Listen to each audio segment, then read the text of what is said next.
নমস্কার বন্ধুরা, আমি রিমির বাঙালি রান্নাঘরে আপনাদের সবাইকে স্বাগত। আজ আমি বানাবো তন্দুরি পমফ্রেট। আপনারা দেখুন আমি কিভাবে তৈরি করছি। যদি আপনাদের রেসিপিটা পছন্দ হয় তাহলে লাইক, কমেন্ট ও শেয়ার করতে ভুলবেন না। রেসিপিটা বানানোর জন্য আমি দুটো পমফ্রেট মাছ নিয়েছি।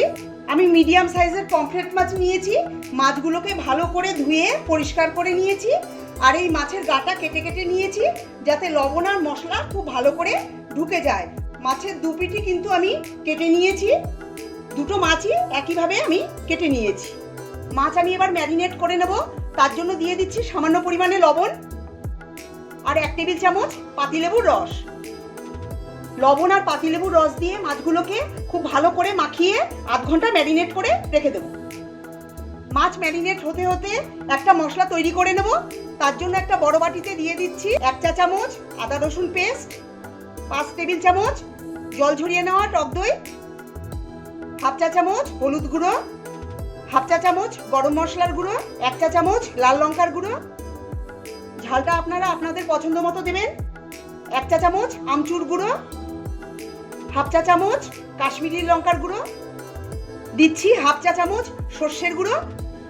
সর্ষেটাকে আমি মিক্সিতে গুঁড়ো করে নিয়েছি। দিয়ে দিচ্ছি 1/2 চা চামচ জোয়ান।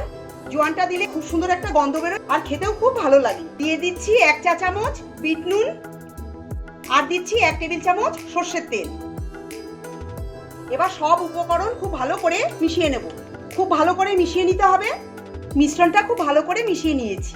এবার আগে থেকে আধ ঘন্টা ম্যারিনেট করে রাখা মাছগুলোকে আমি এই মিশ্রণটা দিয়ে ভালো করে মাখিয়ে নেব। মশলাটা মাছের গায়ে খুব ভালো করে মাখিয়ে নিতে হবে। এপিট ওপিট করে মাখিয়ে নিতে হবে। আর মাছের যে অংশগুলোকে কেটে নিয়েছি সেগুলোর মধ্যেও কিন্তু ভালো করে মশলা ঢুকিয়ে দিতে হবে।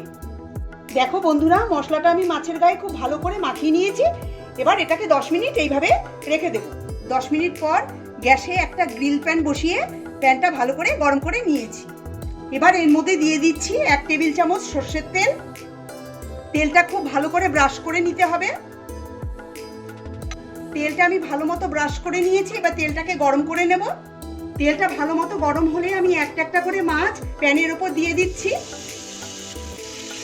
এবার লো টু মিডিয়াম ফ্লেমে মাছগুলোকে ভেজে নেব। যদি আপনাদের কাছে গ্রিল প্যান না থাকে তবে আপনারা নর্মাল প্যান ব্যবহার করতে পারেন। এক পিঠ ভাজা হলে অপর পিঠ ভেজে নিতে হবে। বাটিতে এক্সট্রা মশলা লেগেছিল আমি মাছের ওপরে দিয়ে দিচ্ছি। এক সাইড ভাজা হয়ে গেছে, অপর সাইড উল্টে আমি ভেজে নেব। আর প্যানে তেল লেগে রয়েছে, তেলটা ব্রাশ করে মাছের ওপরে এরকম করে দিয়ে দেব। ওই পিঠটাও ভাজা হয়ে গেছে, উল্টে দিচ্ছি। এইভাবে উল্টে পাল্টে মাছগুলোকে ফ্রাই বা রোস্ট করে নিয়েছি। আমাদের তন্দুরি পমফ্রেট একদম তৈরি। এটাকে তুলে একটা প্লেটে রেখে দিচ্ছি।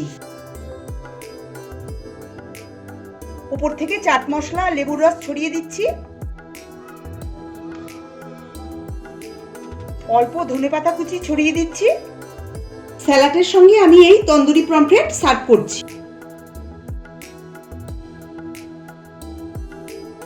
আমার আজকের রেসিপি যদি ভালো লেগে থাকে তবে কমেন্ট করে জানাবেন। নতুন বন্ধু হয়ে থাকলে আমার চ্যানেলটিকে সাবস্ক্রাইব করার অনুরোধ জানালাম। পাশে থাকা বেল আইকনটি নিশ্চয়ই প্রেস করে দেবেন। তাতে আমি নতুন রেসিপি আপলোড করলেই আপনাদের কাছে নোটিফিকেশন পৌঁছে যাবে।